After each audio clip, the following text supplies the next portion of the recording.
Shaft, and welcome to another episode of Zergling Roundup. It's going to be an exciting night tonight.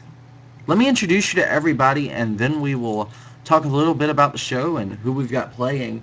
But tonight, our guest is from Team Nightmares. He is, I think, 20 years old, he told me. His name is a combination of two random names out of the WoW name generator. It's Korlith. Hi, how you doing? Korlith. This is where you speak. Yeah. What's up with your mic? I'm having some issues with it right now. What kind of issue? Well, it was just staticky. If you could speak up a little bit, we'll be perfect.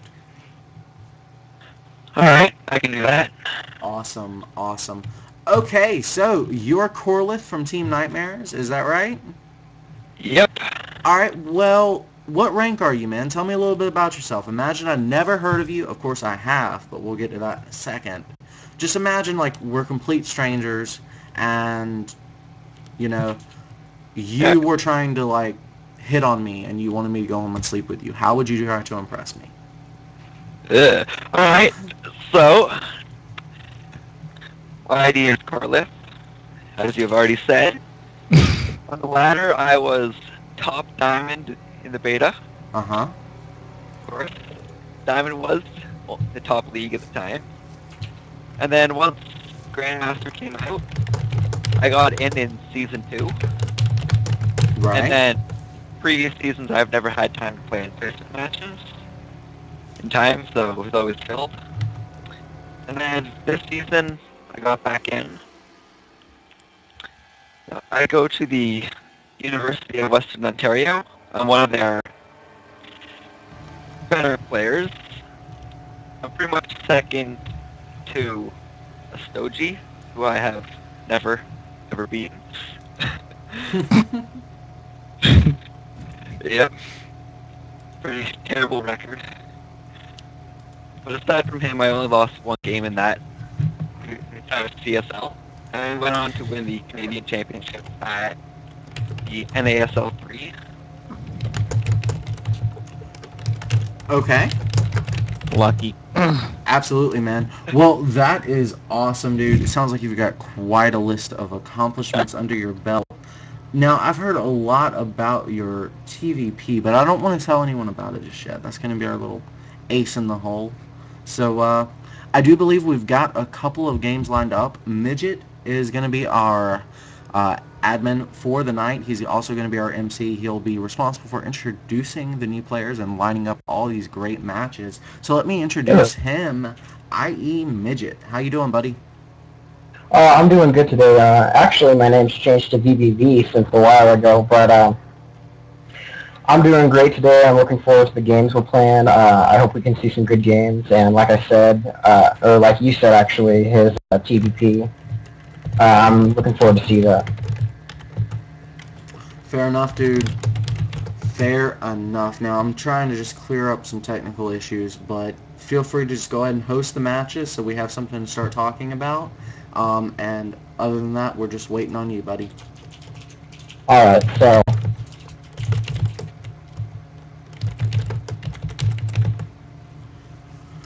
But in the meantime, we do have, like I said, a lot of exciting games. I want to explain to you how Zergling Roundup works. This is a best of 3, as I explained. It's the loser picks format, and the whole concept here is a little bit different than our sister show, Metagame Magic. In Metagame Magic, we host usually best of 3, so sometimes it's best of 1s. And it's usually one matchup, and usually it's one specific scenario within that matchup. This, on the other hand, is any matchup goes, so every situation goes. And where you've got the guest constantly on the Skype call in Metagame Magic, and you're probing inside their mind and learning every strategic nuance, this will not interrupt the player, because when you're asking a bunch of questions of a player, they're not playing their best games. This focuses more on talking to the player after the game, getting into their head and getting the more general overall schemes rather than each itty-bitty teeny-tiny detail. We'll have myself and Tebow casting. He's the co-caster for tonight. He's Nightmare X Tebow.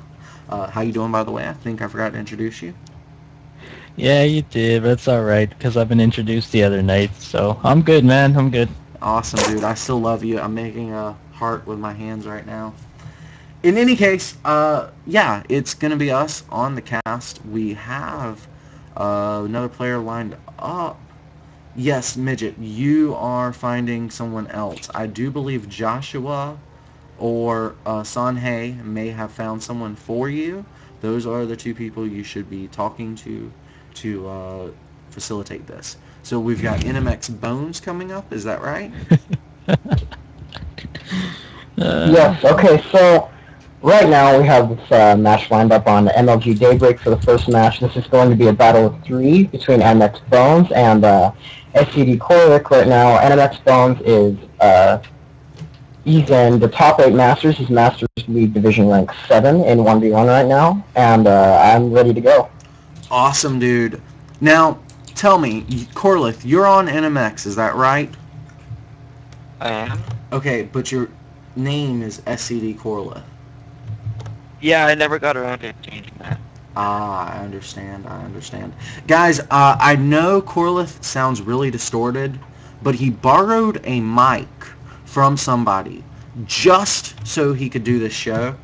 So this is not even his mic. We were going to do a text-to-speech translator with, like, Tevin reading whatever he said, but, or whatever he typed. But this seems a little bit better.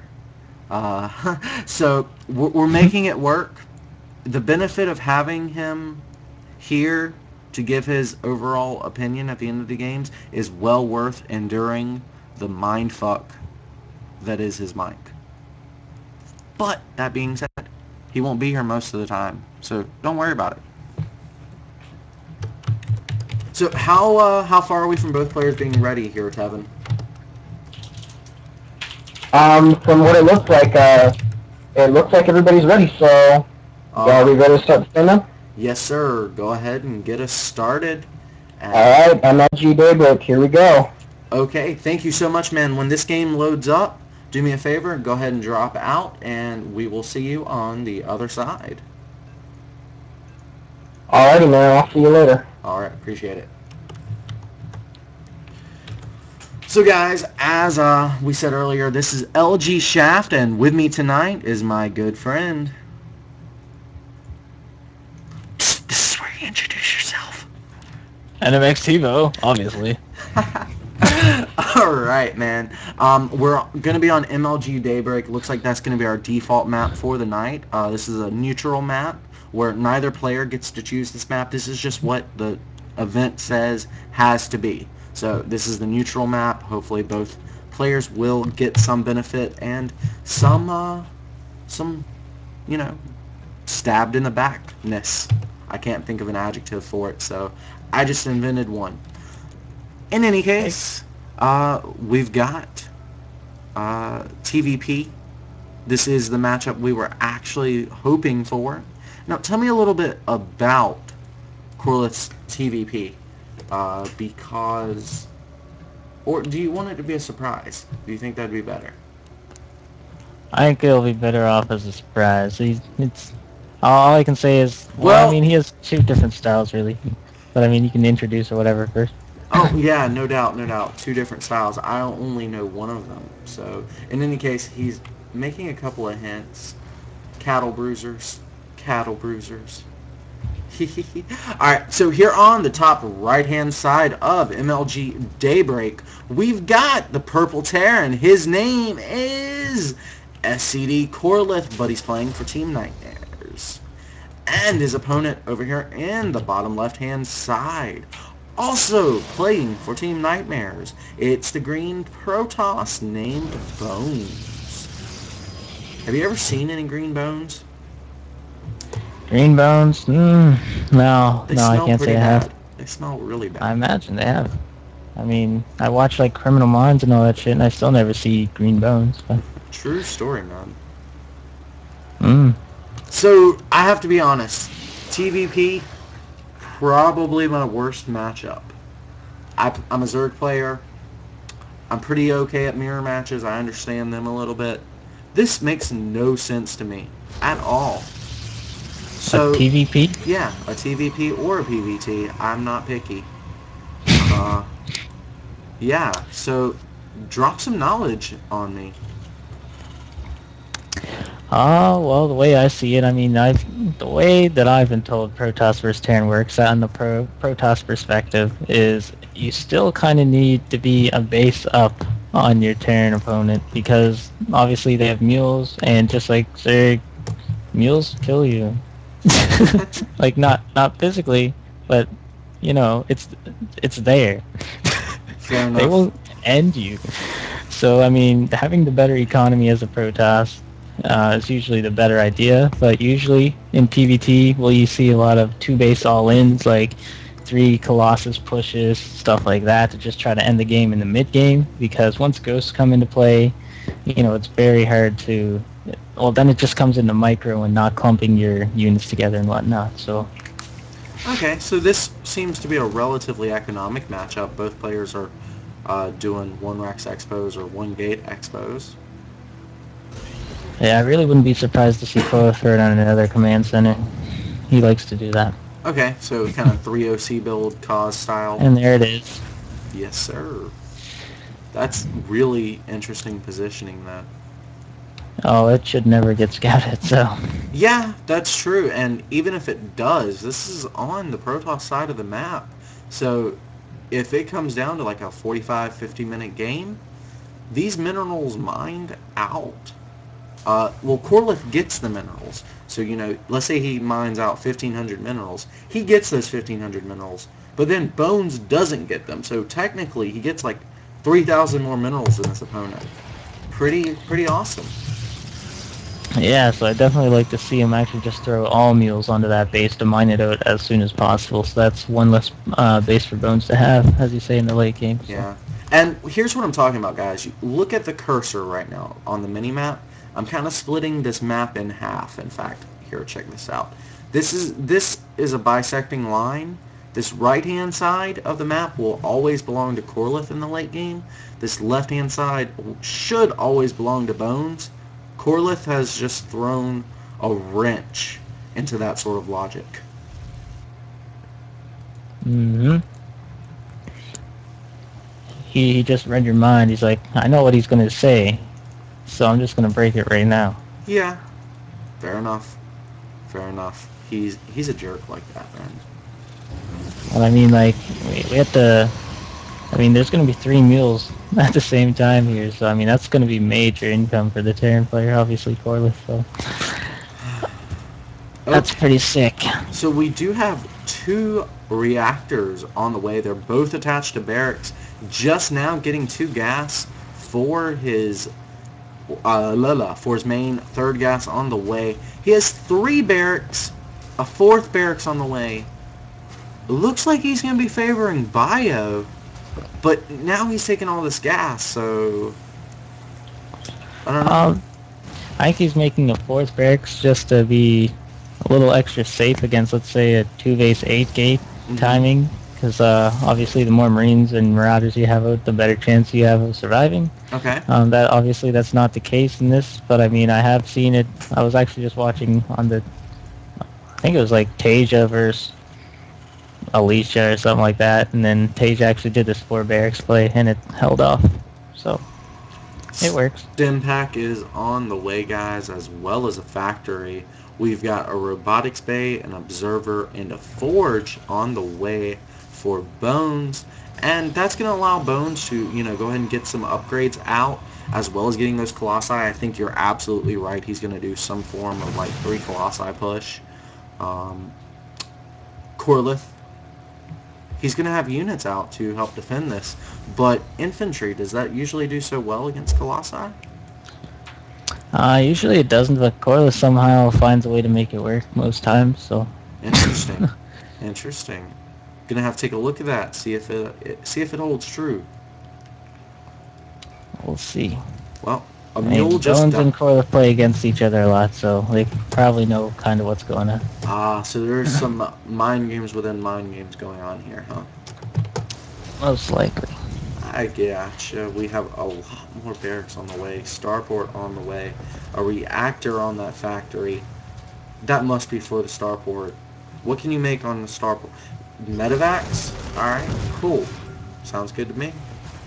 Oh yeah, definitely. Should probably get about 4 medevacs out before he starts Viking production, unless he scouts this Colossus right away. And that was actually, I don't know if you've seen that or not, but he just made Bones cancel the third there with the scan. Mm-hmm. And there's a cancel there, so. Well, Bones now, is just trying to fake him out, it looks like.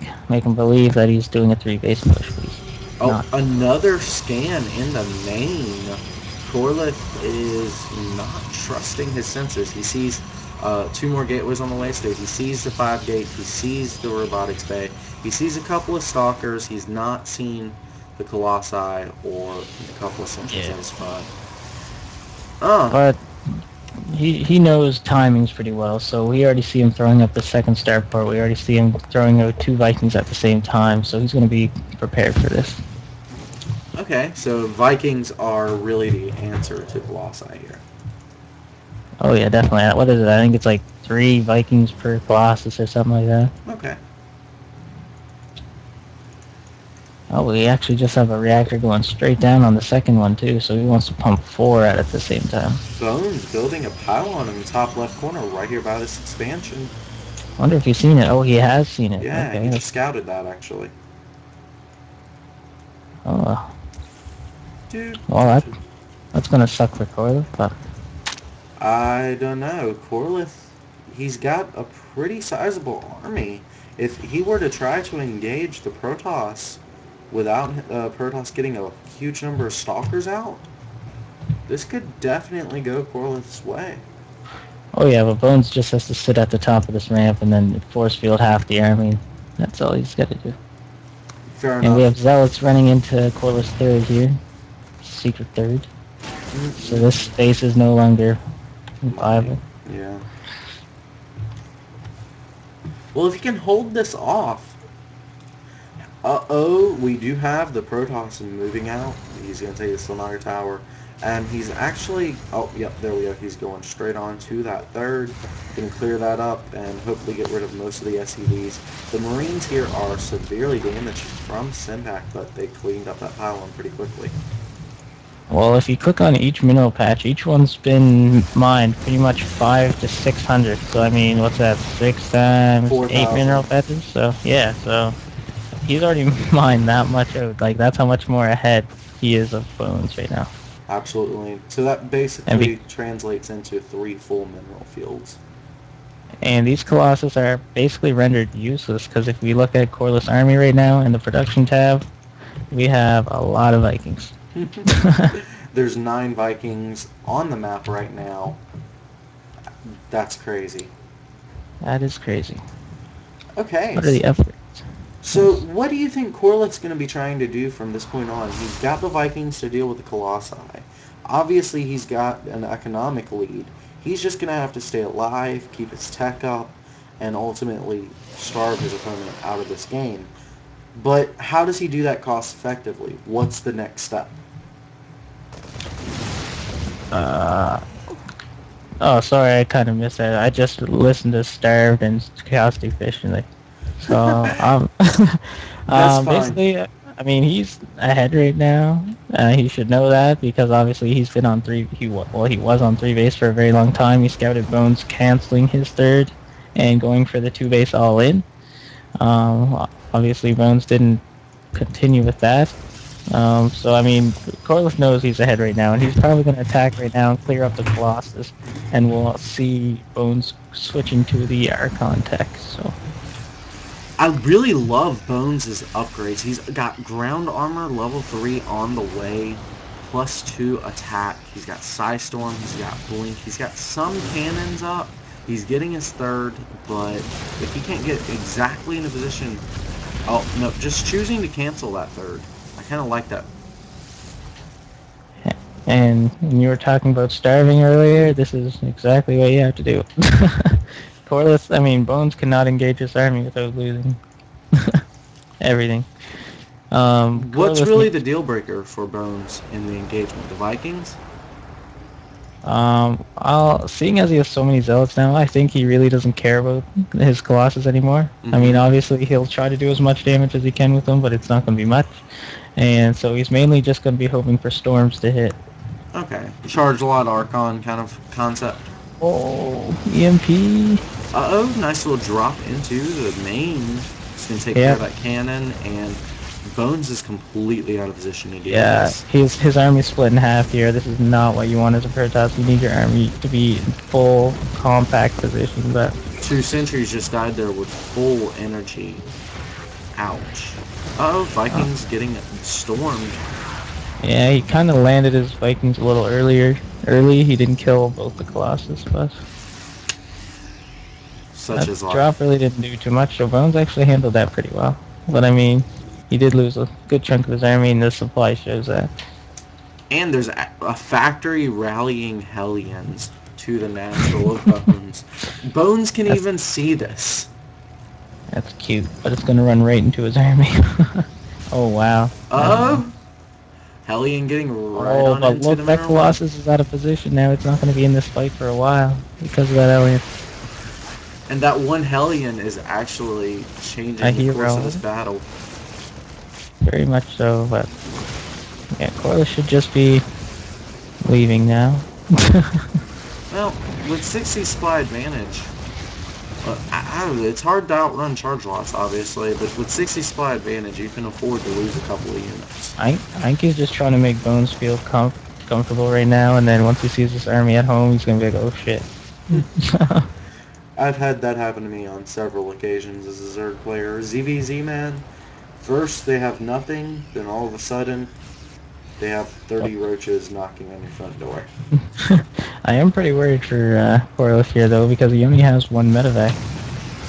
And there's storms, obviously, and the majority of Korlith's army is Marines, so he really needs those medevacs. And he's continuing to make Vikings, surprisingly. So. He's on 2 starports with reactors on both, making 4 Vikings at a time. He's worried about this one Colossi, but more Colossi aren't being made. +3 weapons is on the way for both players, though. Oh, he did EMP those. High Templar. EMP'd him again. Beautiful. Great stuff there. Bones dropping the GG. Korlith taking game 1. That was super impressive. Okay, so that makes it Bones' map choice, but let's go ahead and get Korlith back into the call. Alright, I'm back. Hey, how's it going? What were your thoughts on that game, man? Well, I like to play greedy versus Protoss. If I see Nexus first, if I don't have a gas geyser, I'm just going to take a second command center somewhere on the map. Okay. What was with the proxy mentality there? We were discussing it a lot on stream, but really, like, what's your... How in-depth are you thinking that? Well, Daybreak is pretty easy to go split map, and then the 2 bases, like, in the middle, kind of. Okay. Of the side paths, they become the big battle points. So if you can mine out one of the bases on your opponent's side, it becomes a lot easier to be war of attrition. Mm-hmm. So that's why I took the command center there. Okay. And plus, even if it gets found, I can float it away, and mules, pretty awesome. So land it and throw it out to mules and pick it up. That's super annoying, man. But such is the greatness of being a Terran player, I guess. Is there any reason you went with the bio style? Because a little birdie told me something about you and infantry. Well, I did consider going mech. I really did, but I haven't done it in a while against Protoss. But last time I did play Bones on that map, he challenged me not to use Marauders, and I went mass marine medevac, and then made battle cruisers later. Nice. Oh yeah. Okay, well, fair enough, man. Fair enough. Okay, so we're going to be going into the next map. He's chosen Antigua Shipyard. Is there anything does that like set off any trigger points for you? Are you thinking he might be leaning towards something, or are you about as blind as the rest of us?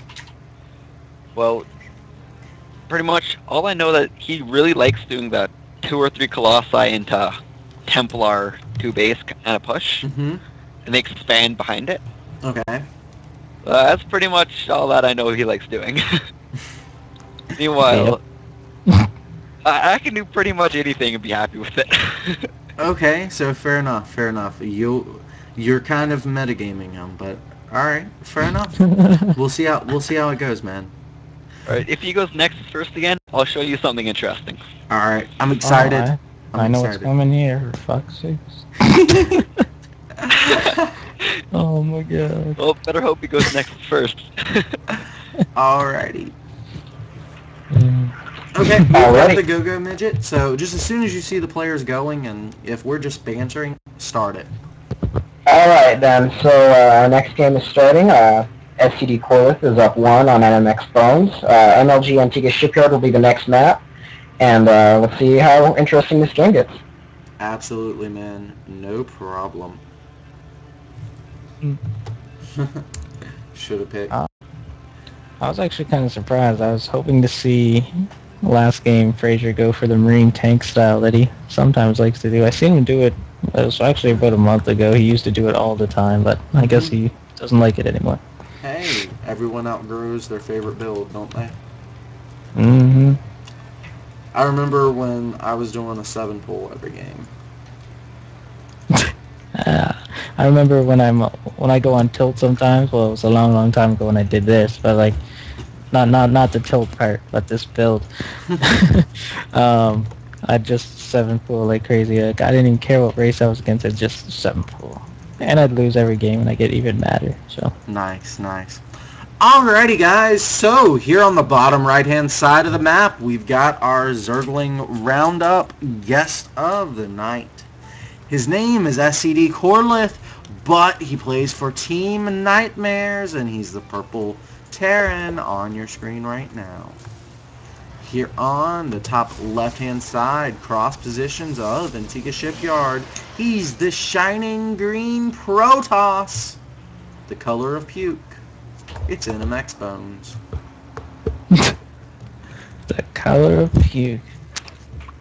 So I really hope he does do a Nexus first, because I really want to know if Korlith's going to do what I think he's going to. So it'll be a crowd pleaser. And it's Gateway first. All right, it's ruined. Uh-oh. Oh well. Maybe if it goes on to a game 3, he'll do it. So are we actually hoping that Korlith loses this one? Is that what you're saying? I really want him to do that. I think that's the reason Bones isn't doing a Nexus first, because he probably knows it'd be coming. So then we've just... No, don't tell me. I like surprises. Keep it in its wrapping paper. Alright. Okay, so Antigua Shipyard. It's impossible to hold a 4th base on this map. This map is super crazy for drops. Protoss. Like, I know last game I said I knew nothing about PvT, but I can tell you, Protoss drops on this map are a nightmare. Oh yeah. Because your third, as soon as you take the third, your main is so open, it's insane. But Bones is actually pretty smart when it comes to drops. He handles it pretty well, actually, so.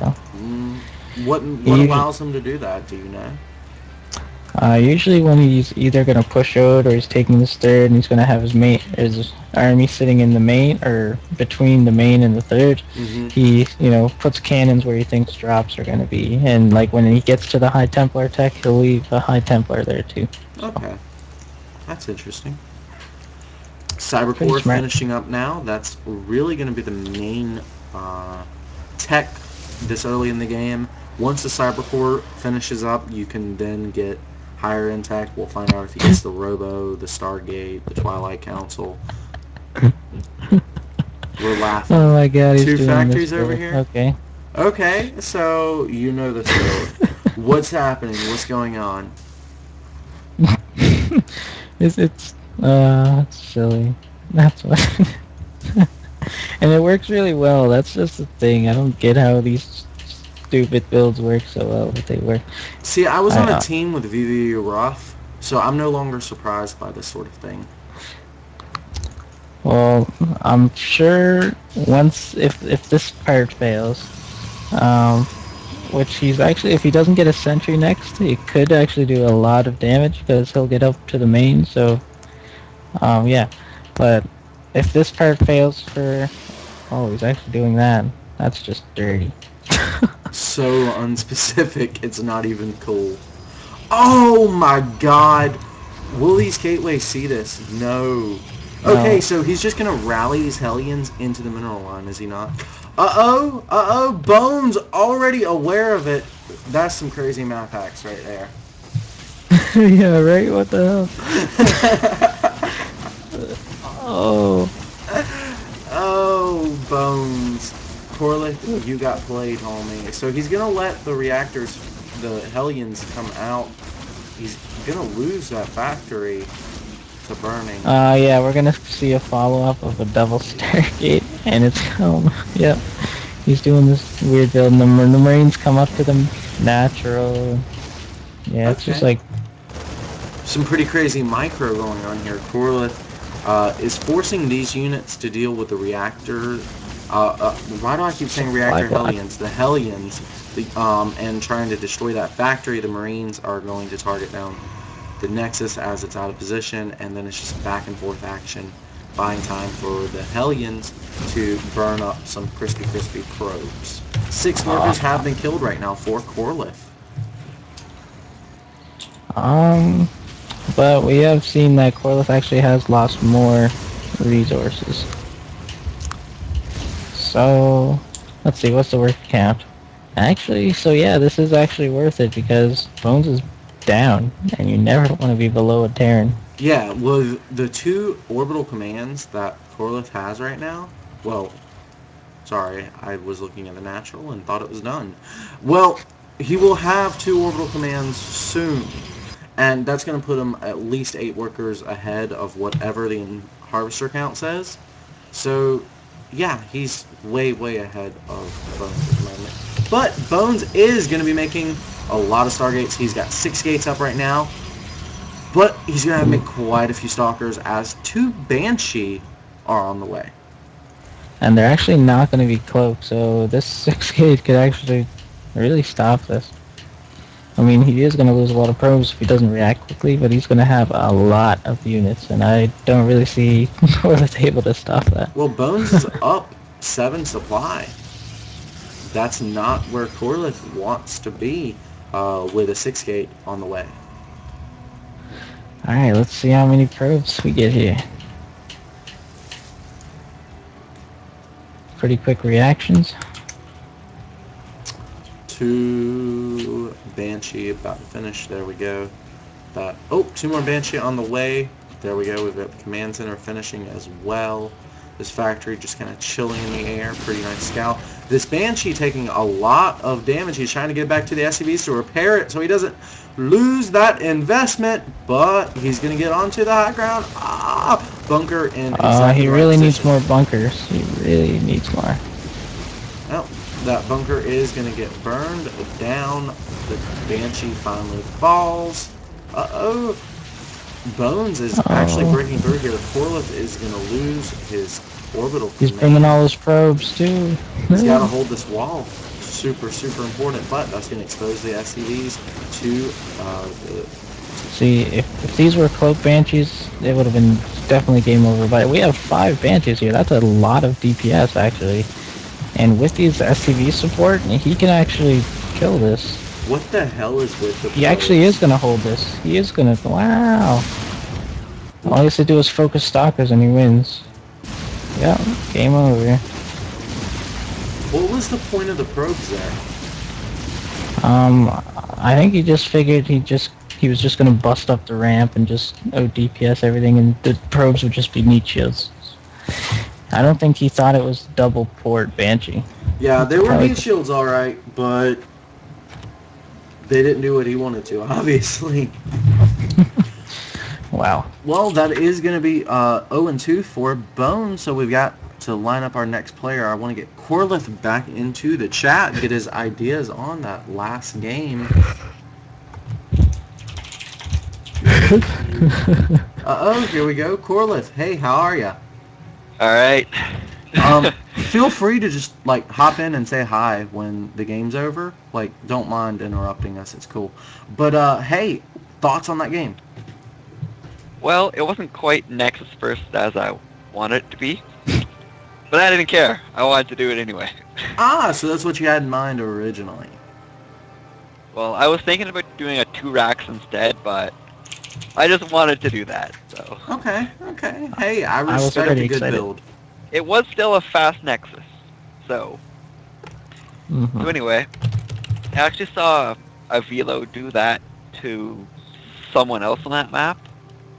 I can't remember who it was, but I watched it. It looked great, of course.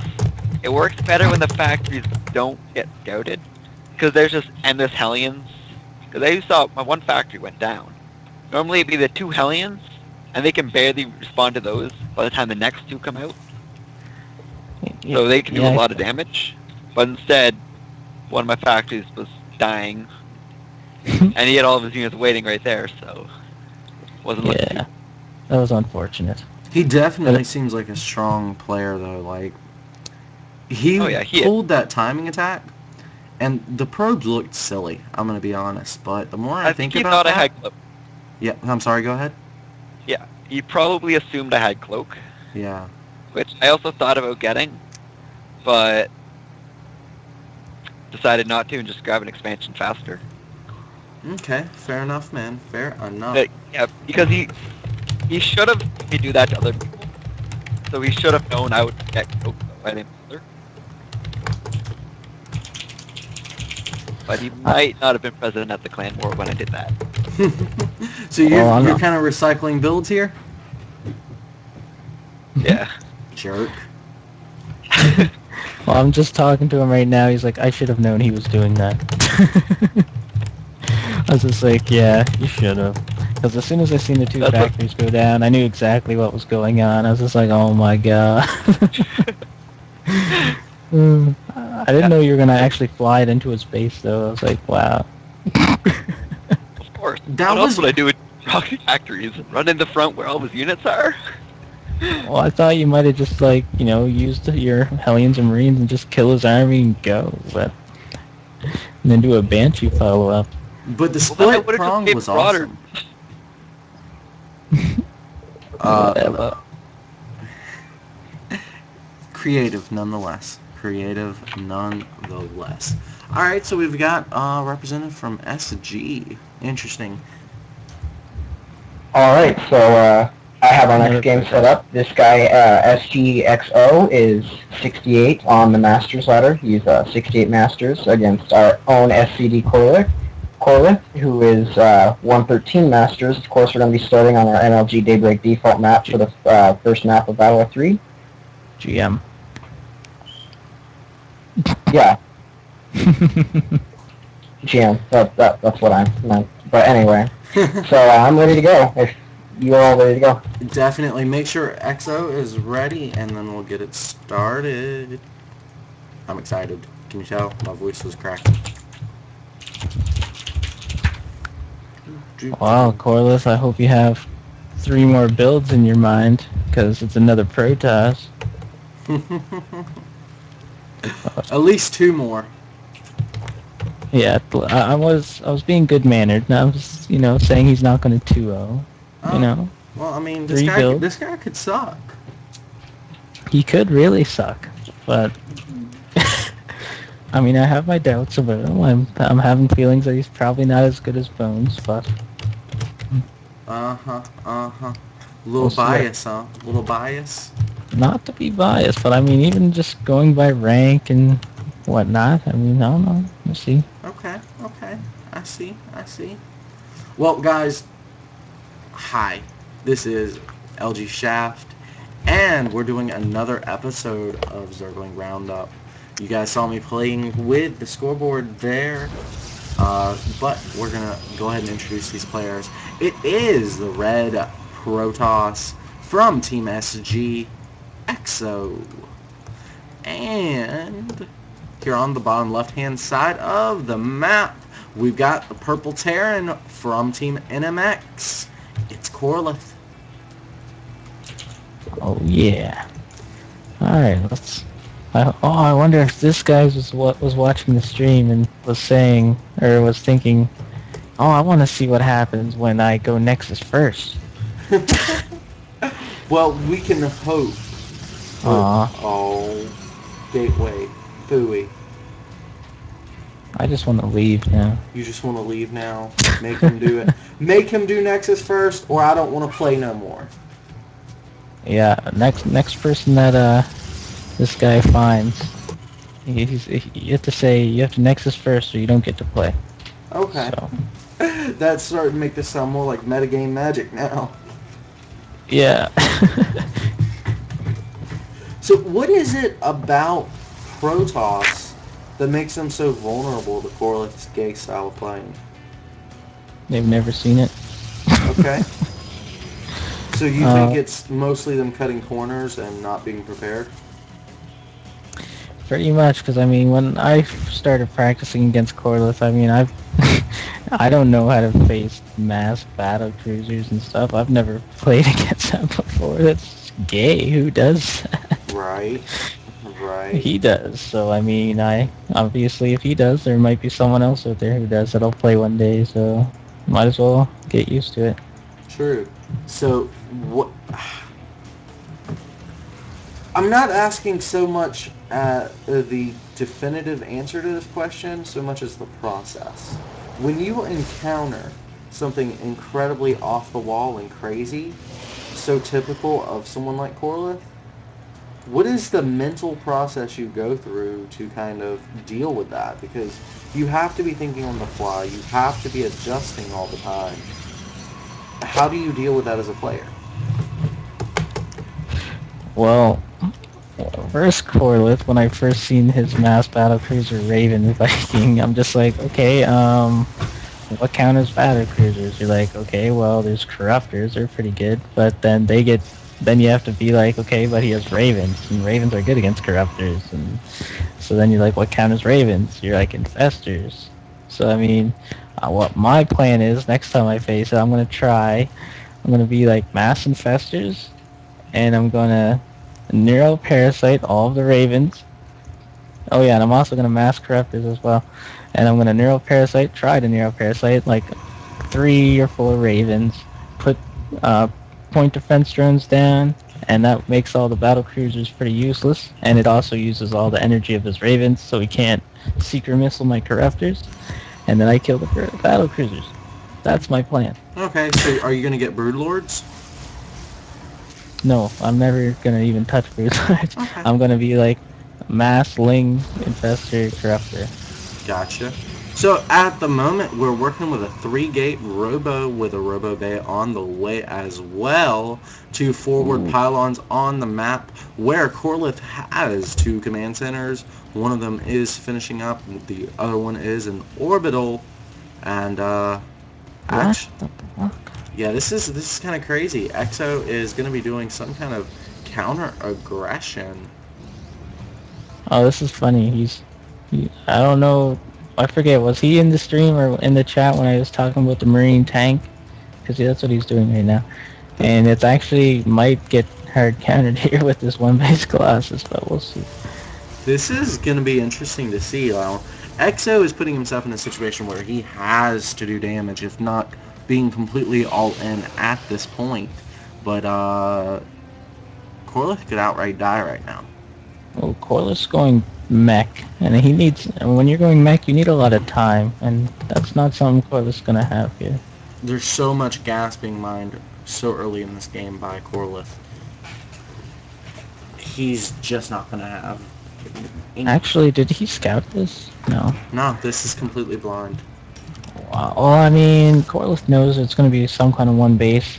So, I mean, he's going to scout here. I mean, he's going to scan here soon. He just has to. He needs to know whether it's going to be Starport or if it's going to be one base Colossus. So, you'll see a scan out of him here soon, I'm sure. Absolutely, but it might actually be too late because Colossi are on the map. There's Stalkers and Zealots getting in position. There's forward pylons. Everything Exo would want to get this attack started, he has. Yeah, but actually we have 2 siege tanks already, and siege mode just finished. So siege tanks are actually very good against Colossus, and there's not too much of an army out here for XO. Yeah, there's nothing to tank. He's completely reliant on the Colossi. It all depends on the positioning of these tanks, and I mean they're not in the greatest spot because if the Protoss attack from the top, these tanks are useless. Especially, or even with the Colossi, could kill that off. So yeah, but there's no thermal lance, is there? I think so. No. Nope, there's not. Okay. So these siege tanks can actually wreck this Colossus. Oh, he's attacking from the top. Oh, wow, the tanks reach there. So this guy's in trouble. We're just gonna hold this with ease. Ooh, not very many gateway units there for XO, and Korlith has basically anything he wants. He's got the Marines, he's got the tanks, he can deal with the ground army. No problem. And he's gonna make a Viking here. Vikings! Off, naked starport, so one at a time. That's how I like my starports. Naked. Naked! Ooh. That Colossi is now naked. It has no shields left. Oh my goodness. Another Colossi getting... Control your Colossus better. Come on, buddy. Ouch. Yeah, Exo getting cleaned up with ease. Korlith made that look easy.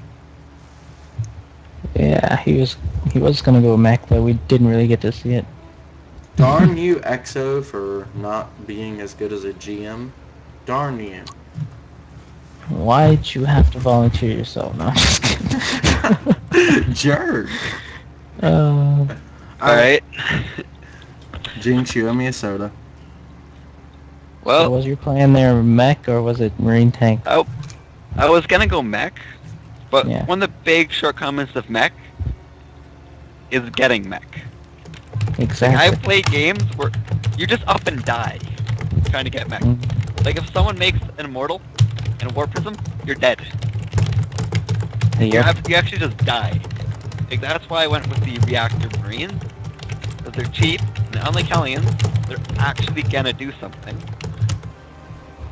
Yeah, like I was actually scared for you there because if he had actually had, you know, I hate to be BM, but I mean if he had good control there, I think he could have done a lot more damage there. But I mean, you actually didn't scout that. You know what I mean? He's making it sound very politically correct, actually. But I hate to tell you, he said you sucked. I'm aware. Well, yeah. I usually go for some like Hellion drops or something along the lines, but when I see he didn't expand, I knew it was going to be some one base play, which I kept Marine production up, which that will scare off any kind of Void Ray. Also, was scattered along the other side of the gap where it's usual to proxy Stargates. So I figured it probably wasn't Void Ray, but it still could be. Mm-hmm. And then I had a missile turret. That counters Colossi play, unless something runs up and kills it, because missile turrets are pretty good versus Colossi. And then I had the second bunker coming up, and a missile turret in case of DPs. Like I had 2 siege tanks, and then the third one came out. It's not really possible to break it. And while waiting for my missile turret, I had scans just in case. Okay. Now, I have a theoretical question for you, and it might or might not be relevant, but I'm going to ask it anyway. How OP would Colossi be if they weren't vulnerable to air like they are? Impossible. You'd probably see a lot more Marine tank. Okay. Like I've gone Marine tank against people at the same level as me, and I have absolutely wrecked them in engagements. Okay. Because the tanks if you get a nice EMP on all the units, of course, it's like the dream scenario. Then the tanks all take a volley. Everything's just gonna melt. Yeah, And then you have mass marine behind it. Your tanks can actually target fire down the Templar or the Colossi. So if you have a good 20 tanks, like, you can just target them down really easily, and they won't do much. And then just rely on EMPs, because they won't be able to snipe your Templar in like the usual Ghost Templar battles. Because they do, the Templar's just gonna die to tanks. Okay. Of course, it's really easy to screw and just lose if you're not near max. Because if the Zealots close on your Marines with charge, and you don't have a lot of Marines, your tanks are just gonna rip your own Marines apart. Okay, fair enough, dude. So that's kind of what we were looking at that game. Are you going to do something similar, or... I mean, this is Ohana. This is his map choice. He has a plan. He knows what he wants to do. Before this ever even starts, what's your meta? Well, my mentality is he's going to do something more one-base style. Well, that's actually the last person who tried this on me. Just proxy 2-gate in my main, just scouted. Then I walled him outside of his own main base with a bunker and a barracks. Okay. I just killed all of his workers. So I'm thinking he's gonna do something one base as well. Most likely a gateway push. Keep talking, we're good. Got our next one set up. Alright. This is the ESL Intel Extreme Masters Ohana map, and SCD Korlith is up 1 on SGEXO, and here we go. Thank you. Oh, okay, I guess he didn't... Yeah. See, the problem with... Okay, sorry guys, I'm going to take care of something on an admin level before we launch into this next game. The thing with the way we're doing this right now, Tevin, is you only need to worry about introducing players, like, for sure, initially. If we're wrapping, like, up a game, we either need to waste, like, either time and just stay on the loading screen and let him finish his thought, because he was still kind of talking about that last game, or we can let him do his build order and kind of, like, let the first 2 minutes run while we're still talking about that last game. However we do it, he doesn't actually have to, like, leave the call right now. So just send him that message for me, and also, like, just kind of work with him a little bit. Thank you. Okay, so with all that stuff out of the way, guys, welcome to Zergling Roundup. We're committed to bringing you the best show possible. Think of this as a best-of-3 show match series with some of the best talent out there on North America today. This is brought to you by Legit Gaming and myself, Shaft. With me tonight is NMX Tebow, and adminning for us is VVV Midget. We've got a couple of other people helping out as well. It's been really awesome. But without further ado, I'm going to go ahead and introduce these players. This is the red Protoss player. He's down 0-1. It's SGXO. Imagine if he was on Team XO. How hard would that be? XO. Yeah, for real. Anyways, this is the Purple Terran player. He is NMX Korlith. Woo! Woo! Yay! Golf clap. That crowd went wild. Okay. It did. It did. It did. All one person's in the audience. Alright, so, Ohana. I have mixed feelings about this map. It's so weird. But the more I think about it, it's kind of a macro-oriented defensive map where you can just feel safe taking a bunch of bases. Yeah, I mean, all the bases are really close. You can take the one even right above you if you want. So most of the times it doesn't even get scouted for a while. So, so we've seen SGXO actually go for the 1-gate expand. He got his gas, but he actually didn't mine anything from it until his nexus was completed. Usually you see at least one probe on it to start the process, but he wanted as much minerals as possible, I guess. So I think... Bunker rush. Yeah. Is this just a fake out, or... Well, I mean, obviously it's going to force him to pull some more probes, so it's loss of mining time for him. 2 Marines are on the way, so this is going to be a... 2 racks. Oh, and he's not going to cancel it. 3 racks command center. Oh my god. I mean, he's not going to kill it, I mean. Oh, okay, there's a zealot, that's why. Never mind. Well, that zealot's a deal breaker for the bunker. Well, he could still target down the zealot and maybe even rebuild the bunker if he chose to.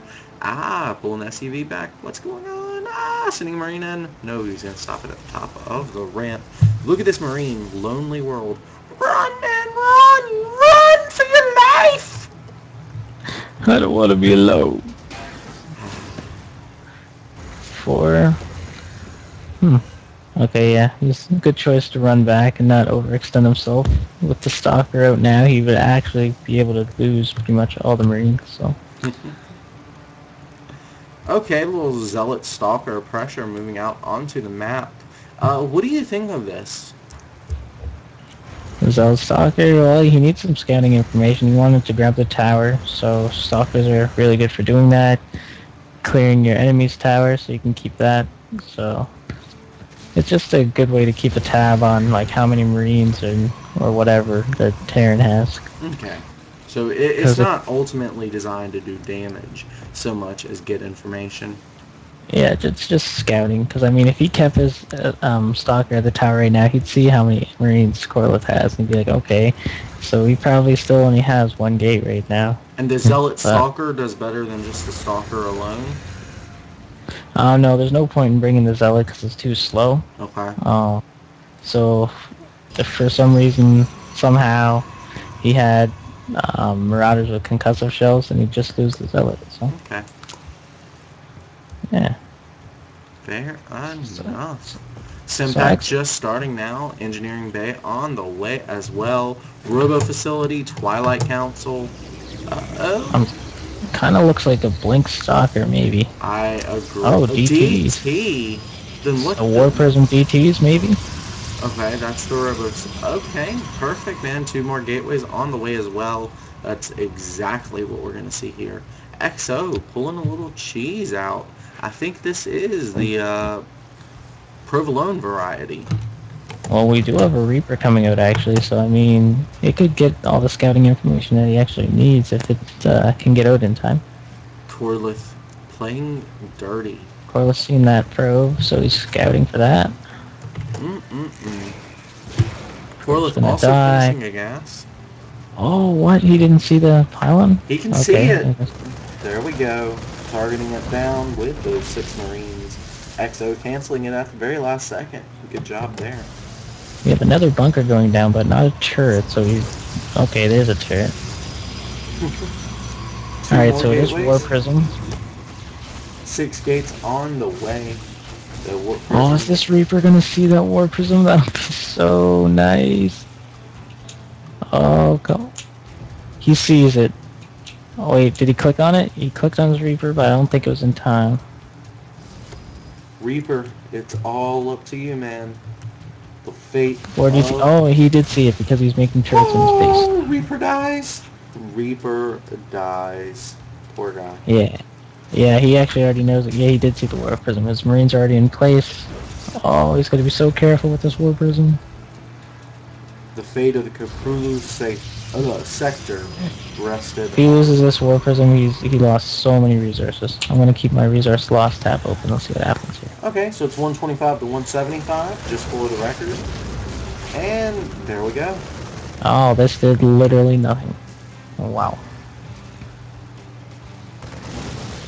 Ouch. Oh, ran in just as the scan finished. 1,200 resources lost for no gain. Yeah. Ouch. Ouch, ouch, ouch, ouch, ouch. Another command center being built for Korlith. XO's third started a little bit sooner, but Korlith is free. That's an extremely risky third. He was really banking on the DTs doing damage to keep the Terran in his space, but it did not, so he's probably going to end up canceling this as soon as he sees this army walk across the map. Korlith being wise to actually leave most of the mules untouched for scans against this DT style. Exo actually has no sentries, so he cannot even defend this. He can't even like block his ramp to give him more time. Korlith could actually just straight out win with this push. Okay. Combat shields is now finishing, so DTs will no longer be able to just one-shot. Awesome, dude. Marines are pretty good. Pretty good unit. He has no scan, there it is, okay.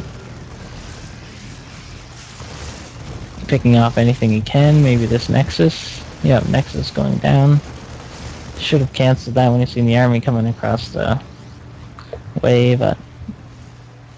2i Templar are on the map now. Unfortunately, they do not have Storm. And he's just going to pick up because he has no anti-air. Okay. No anti-air. No. So we have the third CC down for Korlith, not at the third yet, but it is completed. We have 62 SCV, so he'll be able to saturate it pretty quick. Does EXO have any chance in this game? Have what, sorry? Does EXO have any chance in this game? Oh yeah, of course there's a chance. As soon as that Psionic Storm finishes, if he can land the, you know, like perfect storms, he still has a chance. Okay. But I mean, there's a lot of medevacs about to be on the field. There's about to be 2 more, and that'll make 6, so... And I like what Korlith's doing here with his Viking at the top of his main, just patrolling to make sure no War Prism drops. So, it's really nice. This factory is floating... Oh, wow, I'm yawning. That's not cool. This factory is floating over the 4th of XO, just keeping pretty good tabs on what XO is up to. Definitely. XO doing something similar to the Viking patrolling, just making sure no drops are coming that way. I wonder if you've seen the medevac that's actually full of Marauders and Marines coming for him. Dun, dun, dun. This is like the Jaws theme music time. Oh, he's going to snipe these. No. Uh-oh. It's gonna be... Loses the dropship. Or medevac, sorry. StarCraft 1 for a moment. Pretty nice storms though. Exo's taking care of his own units. Korlith has now killed a total of 12 workers. He's continuing to kill more with this drop. The units lost tab is insanity. 1,900 units, 1,900 more resources lost in units than Korlith. Korlith also taking a 3rd. EXO is doing a good job at catching up with these upgrades, though. He's 2 armor is actually just about to complete, and will be starting +3 here soon. So, but he does have a very lot of chrono, so he should be just chronoing the hell out of these. I don't know why he's not. There he goes. He needs to get 3-3 ASAP in order to have a chance in this game. So 4th just now being started for XO. Man, this is... I can't believe it, but XO has worked his way back into this. Oh yeah, definitely. And he's being super greedy, but he's doing actually what he needs to stay in this game. He's taking that quick 4th, and little does he know, Korlith actually already has his 4th, but... He actually hasn't even scouted the 3rd, but he can probably safely assume that he has it. You have to this late into the game. It's 17 minutes. Oh yeah. This is a lot of storms. He has a lot of High Templar. And like I said, the storms are going to be what keeps him in this game, so... 78 harvesters right this second to 80. Of course, that's going to go down 1. 1 right now. Ooh. Good snipes. That's nice. What are the general rules about sniping? Do you know any, like, how do you use it effectively? Like when to snipe, when to EMP? Yeah. Well, EMP is easy. You know, Clumped Infestors, great target. Clumped Medevac's great target. Clumped High Templar, great target, etc., etc. But when you're using your Ghost, what units do you target with Snipe? Snipe, just exactly what he did. I mean, the only things that you can actually snipe against a Protoss are High Templar and Zealots. I think that's it. Actually, I think Dark Stalkers? Templar as well. Nope, because they're mechanical or something like that. So. Oh wow, that's crazy. Then are Ghosts any good at all? That seems retarded. Ghosts are amazing. Without Ghosts, you would lose like 100% of Zealot Archon fights. Okay. Fair enough. And fourth goes down for XO. This game is winding down as Korlith is on a mission. Korlith, yeah, it looks like he's, well actually, there's three Colossus out on the field. Is there any Vikings? No, so that could actually stir some trouble up for him. Korlith is deciding it's time for a barbecue and running away from his fire pit now. Gonna leave that to roast. Come back in a good hour. Be about ready. Medium well. Looks like we're gonna see some Speed Reapers. You have that Nitro Packs being upgraded. Colossi Thermal Lance is going to be finishing up as well. Ground Weapons level 3 is on the way. Both players are teching into some fairly interesting choices, but I like how Korlith has chosen to remain a lot more mobile, where XO's bunkering down and just trying to stay alive. Well, he's doing what he has to. I mean, obviously he knows he can't push out because he knows Korlith has to be maxed by now. There's just no way he can't be, unless his macro is absolutely horrible. XO's armies is actually really scary right now, though. Wow, Korlith losing a lot of infantry, but with these ghosts, he should be able to make up for that if XO overextends himself just a little bit. Extra command center being made in random misses for Korlith, but that's going to keep him super safe with planetary fortresses everywhere. I wonder where we're going to see this nuke, because he researched it, so. Ooh, look at all these Speed Reapers. And look at the DPS they do, it's just insane. Especially the 3-3 upgrades. Oh my god, they take down buildings so fast. And then just run away from units. Yeah, like, they're the better snipers and ghosts are. They're like ranged versions of Zerglings. Oh, he's not targeting down these, I mean, good job with the storms, but I mean, he just lost all his Colossus. Those Stalkers just changed the tide of that battle completely. Is there no... Where are all the High Templars? They're all dead. Yes, sir. Okay, so this is pretty much game over then. Yeah, the infantry style of Korlith just overwhelming XO. I love that nuke. He just canceled it. It was just to get the Protoss army out of there so he could clear the force. Beautiful play. Uh-oh. He's gonna spot this secret base. Not the ninja base. Ninjas are sucky. Samurai were much better. Wow, unfortunately for XO, Korlith has still maintained Viking production, so he actually has 13 Vikings right now to XO's 2 Colossus, 3 Colossus in a second. Okay, no, actually 2 Colossus. I lied. Not really a lot to say. I think this game is being dragged out a little bit longer than it needs to be. But that's okay. You don't really want to go down 2-0 in a show match like this. Not when you know people are watching. Not when you know over half of the world is watching. Because everybody's eyes are on you.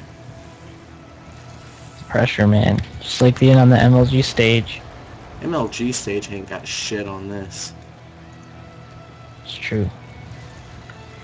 So, Let's are you see. going to MLG Raleigh? No, I am a broke university student who lives in Canada, so That sucks. I should have been at the NASL, but that didn't happen because my team in the CSL lost just by one game to Korlith's team. So. Oh. Sad face. All because of Stoji, so... Stoji. That guy. That guy. And XO finally admitting defeat. GG! GG! I wish I had that button so bad. I know, right? I should like make a sound clip of it and just play it every time the game's over. Okay, so we should have Korlith back on air, is that right? Yep, I'm back. Welcome back, welcome back. Don't feel like you have to get off in a hurry. Usually build orders tend to take a while, so we can carry over a little bit. Alright. No problem. Anyways, thoughts on that game? Well, it wasn't actually a gateway all-in as I was expecting. Mm-hmm. So, once I saw him expand, I was expecting a 2-base all-in. Nope. But, I was scanning the map, and I did see the Warp Prism with the Reaper. I know, who makes Reapers? So, right when I saw the Warp Prism, I was thinking like, alright, what was he just warping in way over there?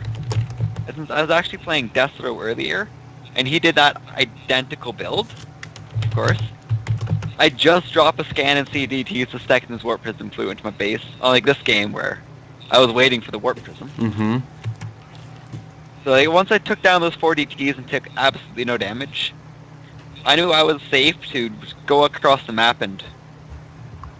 Well, I probably could have just killed him, but I was happy just taking out his third base. And then I built 2 extra command centers, since I wanted him to endlessly throw Dark Templar at me in order to slow down my push. And if I had 4 command centers, I would be happy trading a scan for a DT. Fair enough, dude. Fair enough. I noticed that, actually. You just stockpiled all your mules. Like, you just quit using them. And from... It's kind of counterintuitive because you're not getting mules, you're not getting your economy. But the flip side of that is he's invested so much time and resources into DTs. If you can just keep sitting there and picking them off and he gets no benefit from it, well, you're already worlds ahead. Is that kind of how it plays out for you? Well, it's kind of a trade-off. Like, do you want to get 350 minerals now? Or do you want the Protoss to spend 125, 125? And since I killed the third base, so I knew he would be really tight on money if he just kept making Dark Templar. Mm-hmm. That means he couldn't tech switch to High Templar, although he already did. Or if he couldn't go Colossi, couldn't keep up on upgrades. He would just struggle keeping up tech-wise, kept making Dark Templar. I mean, well, I'll have some less units, but that would be easily made up with the extra command center, and the third base, so I'd have more workers, so I'd still have the economic advantage. Yeah, I think you should have just killed him. Yeah, I probably should have. Because, I mean, when you've seen those early DTs off 2 base and a War Prism, you're like, okay, where's all this gas? And then you've seen 4 DTs, it's like, oh, he has no sentries then. Or if he did, he doesn't have enough to block his ramp, because he just warped them bitches in. Yeah, but as I was saying earlier, when I was against Destro, like, his Dark Templar did damage. So... Yeah, like, I didn't have enough units to go up and push up his rank, because he had charge done. I think he had +1 armor, might have been done or almost done. Almost. So yeah, it was a completely different scenario, I just played it the same. Well, I just played it safe, so. Fair enough, dude, fair enough. Well, thank you for that, actually. We're going to take a 3-minute break. We're going to meet back here at 11:22. That's just going to allow you to go get a soda, take a leak, anything you might need to do, because let's face it, man, you've played like 4 intense games. So, yeah, you've earned it. So, we will be meeting back here in 3 minutes for part 2. All right. Do that. Okay.